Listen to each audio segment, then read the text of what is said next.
Rashid marriage hall and apartments لکھا سنگھا موڑ کھڑی شریف کے افتتاح کے موقع پر دعائیہ تقریب کا انعقاد کیا گیا، جس میں پیر سید توصیف عباس شاہ آستانہ عالیہ موڑا ملکہ نے دعا فرمائی۔ افتتاحی تقریب میں آمد پر مہر چودھری عبدالرشید اور ان کے صاحبزادوں چودھری شبیر اور چودھری منیر نے مہمانوں کو اپنے نئے کاروباری مرکز کی اوپننگ میں تشریف آوری پر خوش آمدید کہا۔ افتتاحی تقریب میں عزیز و اقارب، سیاسی و سماجی شخصیات، چودھری فاروق منیر ایڈوکیٹ، ٹھیکیدار چودھری محمود حسین، چودھری محمد یاسین، باؤ ریاض احمد، چودھری گلزار حسین، چودھری جہانگیر ایڈوکیٹ، چودھری محمد نعیم، چودھری جاوید پوٹھی، محمد نواز رتیال، چودھری افتخار، چودھری راشد، چودھری انصر، راجہ خالد حسین، اقبال منہاج، شیخ ارشد، چودھری عنایت حسین سمیت مختلف مکاتب فکر کے افراد نے شرکت کی۔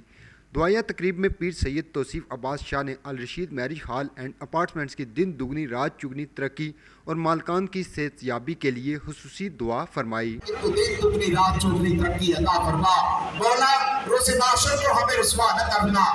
تن کے قدموں سے ہمیں جدا نہ کرنا، جب آئے وقت رضا ہو جائے دین مصطفیٰ، اس وقت چہرہ رسول میں ان سارے غلاموں کی نظر لگی ہو۔